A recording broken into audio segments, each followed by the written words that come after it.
उत्तर प्रदेश की बिजली कंपनियां 1,10,000 करोड़ रुपए के घाटे में चल रही हैं। इसलिए यूपी सरकार अब बिजली का प्राइवेटाइजेशन करने का मन बना रही है। पिछले हफ्ते पावर कॉरपोरेशन की एक मीटिंग हुई है जिसमें समीक्षा की गई कि बिजली विभाग इतने घाटे में कैसे हो सकता है, इसके लिए क्या जरूरी कदम उठाए जाने चाहिए।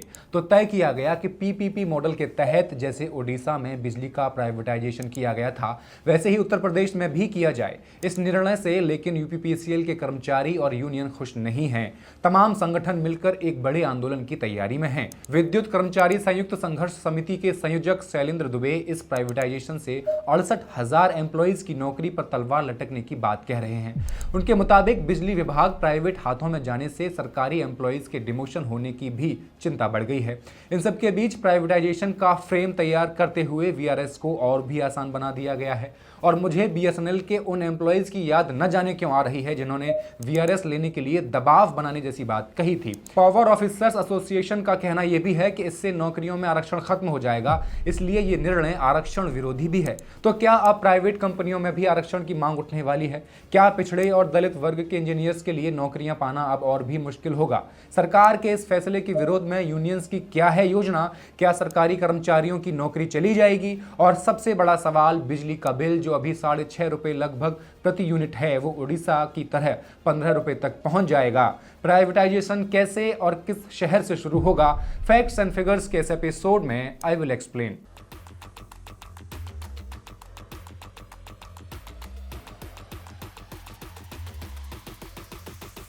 नमस्कार, मैं हेमंत और आप पॉलिटिक्स देख रहे हैं। उत्तर प्रदेश के बिजली विभाग से बदतर शायद ही किसी और राज्य का बिजली विभाग हो।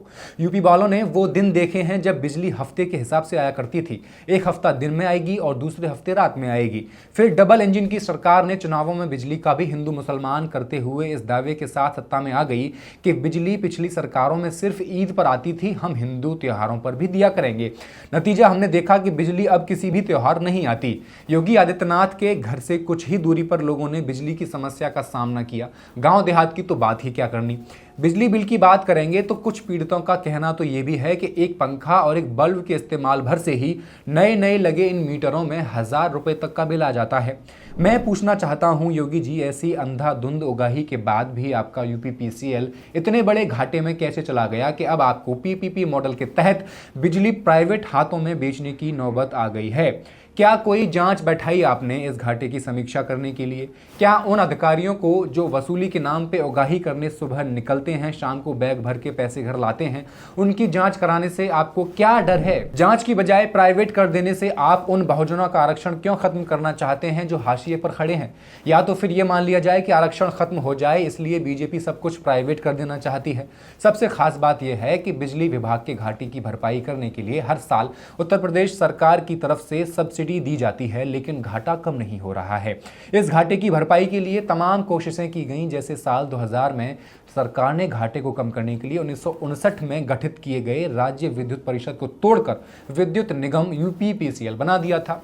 पहले से चल रहे केस्को के साथ पूर्वांचल, पश्चिमांचल, मध्यांचल और दक्षिणांचल विद्युत वितरण निगम बना दिए गए थे। केस्को यानी Kanpur electricity supply company limited. 2000 से पहले तक जहां सारा दारोमदार इंजीनियर्स पर रहता था, उसे बदलाव करके सिविल सर्वेंट्स यानी आईएएस अधिकारियों को सौंप दिया गया था। इतना सब करने के बावजूद घाटा कम नहीं हुआ, लेकिन बढ़ने जरूर लग गया है। पिछले 23 सालों में घाटा 77 करोड़ से, याद रखें, 77 करोड़ से बढ़कर 1,10,000 करोड़ रुपए तक पहुंच गया है। यानी 2 गुना, 10 गुना, 50 गुना या 100 गुना नहीं, बल्कि 1300 गुना हो गया है। बिजली विभाग के अधिकारी बताते हैं कि साल 2001 में बिजली निगमों का कुल घाटा 77 करोड़ था, जो साल 2005 में बढ़कर हो गया 5,439 करोड़। साल 2010-11 में घाटा था 24,000 करोड़, 15-16 में 72,000, 16-17 में 75,000 से ज्यादा, 17-18 में 81,000 करोड़ और 18-19 में 87,000 करोड़। 2020-21 में 97,000 करोड़ हुआ और वर्तमान में यह घाटा 1,00,000 करोड़ से भी ज्यादा का आंकड़ा पार कर चुका है। लेकिन ये पूरी सच्चाई नहीं है। पूरी सच्चाई और भी डरावनी तस्वीर बयां कर रही है। इस घाटे को देखते हुए बिजली की सप्लाई पर कोई इफेक्ट ना हो, इसलिए पावर कॉरपोरेशन को लोन लेना पड़ता है। जहां पावर कॉरपोरेशन वर्तमान में 1,10,000 करोड़ के घाटे में है, तो वहीं लगभग 80,000 करोड़ से 90,000 करोड़ रुपए के बीच पावर कॉरपोरेशन पर लोन भी है। अब कर्ज बढ़ता है तो ब्याज भी उतना ही अधिक बढ़ता है। इसी घाटे की भरपाई के लिए पावर कॉरपोरेशन की तरफ से कस्टमर को यानी हमें और आपको महंगे बिजली रेट का झटका दिया जाता है। कुल मिलाकर घाटे का जिम्मेदार तो विभाग खुद होता है, लेकिन खामियाजा भुगतना पड़ता है हमें और आपको, आम जनता को। अब सवाल यह है कि ये घाटा क्यों होता है। घाटे के चलते कॉरपोरेशन का कहना है कि ऐसे में बेहतर होगा कि प्राइवेट कंपनियों के साथ पार्टनरशिप करके लोगों तक बिजली पहुंचाई जाए। इससे बिजली कंपनियों को घाटे की चिंता से निजात मिलेगी और सरकार को भी वित्तीय मदद देने से राहत मिलेगी। हालांकि इंजीनियर और बिजली व्यवस्था की बाहर से निगरानी करने वाले संगठन कॉरपोरेशन की इस दलील को सिरे से खारिज कर रहे हैं। उनका तर्क है कि घाटे की कुल रकम से ज्यादा तो कस्टमर पर बिजली बिल बकाया है। अगर इंजीनियर और कर्मचारी वसूली नहीं कर पा रहे हैं तो वसूली करने का ठेका किसी प्राइवेट फर्म को देकर घाटा खत्म किया जा सकता है। बात तो सही है, लेकिन कॉरपोरेशन वसूली क्यों नहीं कर पा रहा, इसका सबसे बड़ा कारण है भ्रष्टाचार। ना, मैं सिर्फ सरकारी कर्मचारियों के भ्रष्टाचार की बात नहीं कर रहा हूं। जब तक ऊपर बैठा मंत्री सचिव पर दबाव नहीं बनाएगा और सचिव प्रशासनिक अधिकारी पर दबाव नहीं बनाएगा कि इस साल इतना इतना हमारे बंगले पर पहुंचा देना, तब तक मजाल है कि ग्रेड सी और ग्रेड बी के एम्प्लॉई किसी भी तरह से घूस लेने की कोशिश कर लें, सोच भी लें। अब एक साधारण से लाइनमैन को जिसे एडहॉक पर रखा है, जिसका काम इलेक्ट्रिक पोल पर चढ़कर वायरिंग ठीक करना है, उसे आप पूरे शहर में जा जाकर काम करने के लिए साइकिल भी नहीं देंगे। वेतन के नाम पर 8-10 हज़ार देकर निपटा देंगे। तो वो जिसकी लाइन ठीक करने जाएगा उससे रिश्वत तो लेगा ही, उसे भी तो अपनी बाइक में पेट्रोल डलवाना ही है। तो इतने निचले स्तर से भ्रष्टाचार की शुरुआत हो जाती है यूपीपीसीएल में। ये लाइनमैन अपनी जान जोखिम में डालकर 11,000 वोल्टेज वाली लाइन पर चढ़कर लाइन ठीक करते हैं, जिसमें कई बार तो लाइनमैन अपनी जान भी गंवा चुके हैं और सरकार से उन्हें कोई मुआवजा भी दिया नहीं जाता। सवाल यह है कि अगर प्राइवेट सेक्टर में करप्शन ना के बराबर हो सकता है तो सरकारी विभागों में क्यों नहीं हो सकता। दोनों जगह है तो आदमी ही। एक समिति है विद्युत कर्मचारी संयुक्त संघर्ष समिति, जिसके संयोजक शैलेंद्र दुबे हैं। उनका कहना है कि पहले विभाग का कोई इंजीनियर ही प्रमोट होकर एमडी बनाया जाता था। इंजीनियर को विभाग की अच्छे से समझ होती थी, उनके अंडर काम करने वाले भी उनकी बात को अहमियत देते थे क्योंकि वह कर्मचारी की परेशानी समझते थे। लेकिन अब इन पदों पर प्रशासनिक अधिकारियों को नियुक्त किया जा रहा है, जिसे विभाग को चलाने की कोई जानकारी ही नहीं होती। यही वजह है कि विभाग का घाटा बढ़ रहा है। अगर इंजीनियर को एमडी बनाया जाए तो निश्चित तौर पर घाटा कम होने लगेगा। यूपीपीसीएल के इंजीनियर्स का भी यही कहना है कि यूपीपीसीएल बनने से पहले सब ठीक था, लेकिन सिविल सर्वेंट्स के आने के बाद से भ्रष्टाचार बढ़ गया है।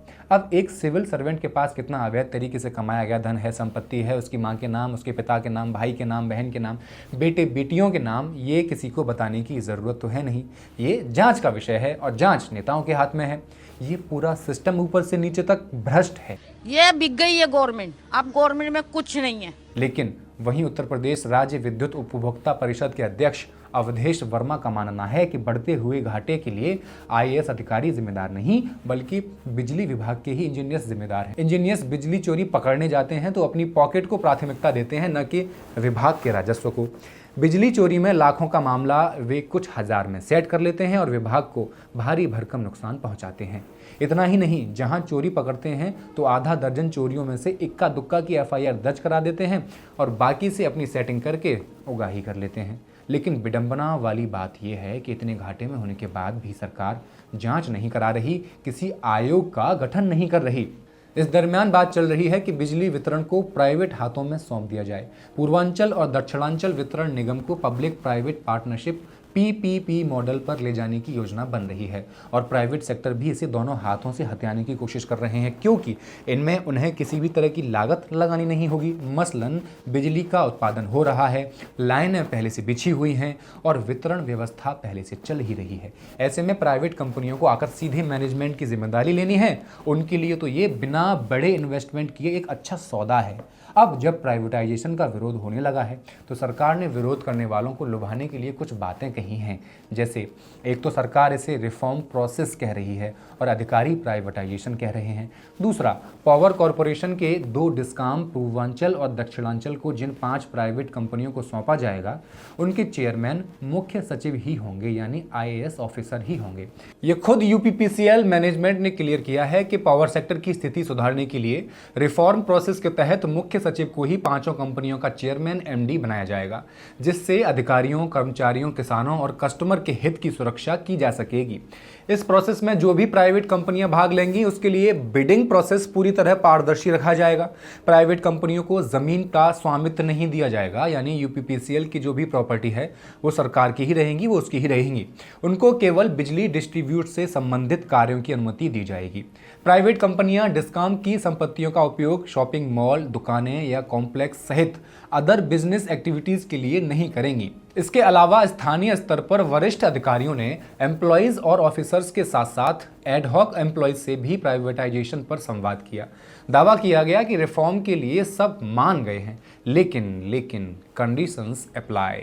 जो एम्प्लॉयज कार्यरत हैं वो काम करते रहेंगे या नहीं, उनके प्रमोशंस होंगे या नहीं, और सबसे बड़ा सवाल, क्या उन्हें ज़बरदस्ती वीआरएस दिलाकर उनकी नौकरी खतरे में तो नहीं डाल दी जाएगी। ऐसे बहुत से सवाल हैं। कॉरपोरेशन के अध्यक्ष डॉक्टर आशीष गोयल ने कहा कि विद्युत अधिनियम 2003 की धारा 133 में स्पष्ट है कि ट्रांसफर स्कीम में किसी भी अधिकारी एवं कर्मचारी की छटनी नहीं की जा सकती है। नई कंपनी में मर्जर के बाद भी इन संवर्गों को सेवा में रखना अनिवार्य होगा। उनकी सेवा शर्तें पहले से किसी भी प्रकार से कम नहीं होंगी। पेंशन का सारा दायित्व पहले की तरह राज्य सरकार का होगा। रिफॉर्म प्रक्रिया में वीआरएस का भी विकल्प है। मैं फिर से पढ़ रहा हूं, रिफॉर्म प्रक्रिया में वीआरएस का भी विकल्प है। यहां असली कहानी शुरू होगी, क्योंकि वीआरएस लेने वाले कर्मचारियों पर अपनी इच्छा से रिटायरमेंट के बाद 2 सालों तक कहीं और नौकरी न करने का बैन नहीं होगा। देख रहे हैं आप लापरवाही का नतीजा। सरकार वीआरएस लेने के लिए नियम कानून लचीले कर रही है, लुभाना चाह रही है। मैं आपको कुछ साल पहले लिए चलता हूं, जब बीएसएनएल के एम्प्लॉयज को जबरन वीआरएस दिलाकर उनसे रोजगार छीन लिया गया था। वीआरएस का मतलब होता है voluntary retirement scheme. VRS scheme के तहत एक कर्मचारी सेवा अवधि के दौरान ही अपनी मर्जी से नौकरी छोड़ने का फैसला करता है। लाखों करोड़ों रुपए के कर्ज के बोझ तले टेलीकॉम सेक्टर की हालत खराब थी, सो बीएसएनएल का भी बुरा हाल था। सरकार एम्प्लॉयज को वेतन तक उपलब्ध नहीं करा पा रही थी, तो वीआरएस के तहत कई लुभावने ऑफर दिए गए कि अगर कोई वीआरएस लेकर नौकरी छोड़ेगा तो उसे ये फ़ायदा देंगे और वो फ़ायदा देंगे। इस बाबत बीएसएनएल कर्मचारियों के बड़ी संख्या में इस्तीफे आना शुरू हो गए थे।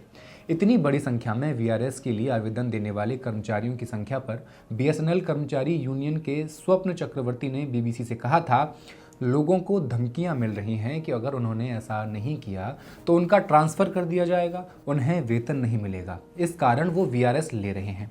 अब हालांकि यूपीपीसीएल में ऐसा होगा या नहीं ये तो हम नहीं बता सकते, बाकी आप तो समझदार हैं ही। बाकी कॉरपोरेशन इसे प्राइवेटाइजेशन मानने को तैयार ही नहीं है। वो इसे 50-50 की पार्टनरशिप करार दे रहा है। कर्मचारी और इंजीनियर संगठन कह रहे हैं कि अगर पीपीपी मॉडल में कर्मचारी और इंजीनियर वही रहेंगे जो फिलहाल काम कर रहे हैं, तो आखिर दिक्कत कहाँ है। अब दिक्कत मैनेजमेंट की है तो बदलाव मैनेजमेंट में किया जाना चाहिए। 2000 से पहले जैसे सब कुछ इंजीनियरों के हवाले था, वैसे ही फिर कर दिया जाए। बिजली कंपनियों पर घाटा आईएएस के आने के बाद बढ़ा है। ऐसा क्यों हुआ, इसकी जांच करवाई जानी चाहिए। वो तो हो नहीं रहा। फिर तो एक बात ये भी हो सकती है कि प्राइवेट कंपनीज के हाथ में मैनेजमेंट जाने के बाद वैकेंसी नहीं आएंगी और बहुजन अपने आप आरक्षण से वंचित रह जाएंगे। UPPCL chairman doctor Ashish Kumar Goyal ने सभी मंडलायुक्तों, जिला अधिकारियों, पुलिस कमिश्नरों, कप्तानों और अन्य जिम्मेदारों को पत्र लिखकर बताया है कि बिजली इंजीनियर और कर्मचारी इस प्राइवेटाइजेशन के विरुद्ध हड़ताल कर सकते हैं, लिहाजा निपटने के लिए तैयार रहें। शैलेंद्र दुबे इस प्रस्ताव से 68,000 कर्मचारियों पर छटनी की तलवार लटकने की बात कह ही चुके हैं। इसके अलावा डिमोशन की भी बात कही जा रही है। पावर ऑफिसर्स एसोसिएशन नौकरियों में आरक्षण प्रभावित होता देख रहा है। उसका तर्क है कि निजी कंपनियों की व्यवस्था में कैसे आरक्षण नियमों का पालन होगा, यानी पिछड़े और दलित वर्ग के इंजीनियर्स को नौकरियां पाना भी मुश्किल हो जाएगा और बचाना भी मुश्किल हो जाएगा। तो अब बात कर लेते हैं कि अगर प्राइवेटाइजेशन होता है तो आम आदमी पर कितना फ़र्क पड़ने वाला है, उसकी जेब पर कितना फ़र्क पड़ेगा। प्राइवेटाइजेशन की देखो कोशिशें तो पहले भी कई बार हो चुकी हैं। उन तमाम कोशिशों और उनके अंजाम तक पहुंचने की जितनी भी घटनाएं हुई हैं, इनमें कस्टमर की सीधे तौर पर मुखालफत कम ही देखने को मिली है। हालांकि स्टेट इलेक्ट्रिसिटी कंज्यूमर काउंसिल उनकी तरफ से ज़रूर आवाज़ उठाता रहा है। ओडिशा, मुंबई और अन्य जगहों पर जहाँ प्राइवेट हाथों में सप्लाई की व्यवस्था है, वहाँ की स्थितियाँ कस्टमर्स के हितों में कम ही दिखती हैं। मुंबई में प्राइवेट सेक्टर की टाटा पावर कंपनी के रेट्स घरेलू कस्टमर से 100 यूनिट तक 5.5 रुपये प्रति यूनिट, 101 से 300 यूनिट तक 8 रुपये प्रति यूनिट और 300 से 500 तक 14 से 15 रुपए प्रति यूनिट और 500 यूनिट से अधिक अगर जाएं तो ये 15.71 रुपए प्रति यूनिट हो जाती है। वहीं उत्तर प्रदेश में तो अभी घरेलू बिजली 6.5 रुपए प्रति यूनिट तक है। तो आप सोच सकते हैं कि आपकी जेब पर क्या फर्क पड़ सकता है। लेकिन यूपी पावर कॉरपोरेशन की बैठक में ओडिशा मॉडल को पीपीपी मॉडल पर ले जाने की बात हुई थी। ओडिशा में जब प्राइवेटाइजेशन का प्रयोग 1998 में शुरू हुआ तब रिलायंस को इसकी जिम्मेदारी दी गई थी। 2015 में ओडिशा ने रिलायंस के सभी लाइसेंस रद्द कर दिए थे और उस समय वहां लाइन लॉस 47% से ज्यादा था। 2020 से टाटा वहां वितरण की जिम्मेदारी संभाल रहा है। लाइन लॉस होने से इलेक्ट्रिसिटी सप्लाई की कॉस्ट और रिलायबिलिटी दोनों पर सीधा फर्क पड़ता है। शैलेंद्र दुबे के मुताबिक टाटा पावर के आने के बाद 2023 में सदर्न कंपनियों में 31%, वेस्टर्न कंपनियों में 20% और सेंट्रल कंपनी में 22.6% लाइन लॉस रहा, जबकि यूपी में ये लाइन लॉस तकरीबन 20% ही रहा है। यानी वो कहना चाह रहे हैं कि हमारा लाइन लॉस प्राइवेट वालों से बहुत कम है, तो क्या जरूरत है प्राइवेट करने की। शैलेंद्र ने RDSS के तहत हो रहे कामों के बाद तो ये तक दावा किया है कि लाइन लॉस 15% तक आ जाएगा। मीडिया रिपोर्ट्स के मुताबिक प्राइवेटाइजेशन की शुरुआत Purvanchal electricity distribution corporation Varanasi और Dakshinanchal electricity distribution corporation Agra से की जाएगी। अधिकारी लेवल पर इस बात का फैसला लिया जा चुका है। तो कुल जमा ये कि घाटे और कर्ज के नाम पर पावर कॉरपोरेशन को डेट ट्रैप में बताने से पहले यह जरूरी है कि मैनेजमेंट बिंदुवार यह जानकारी दे कि किन किन कारणों से घाटा हो रहा है और मैनेजमेंट ने घाटा कम करने के लिए किस तरह के कदम उठाए हैं। आप भी सहमत हैं तो कमेंट करके बताएं। फैक्ट्स एंड फिगर्स में सारे डाउट्स क्लियर कर दिए जाते हैं। फिर भी कोई शंका हो आपकी तो कमेंट करके बता दें, वीडियो लाइक कर दें और मॉलिटिक्स को सब्सक्राइब करना ना भूलें। शुक्रिया।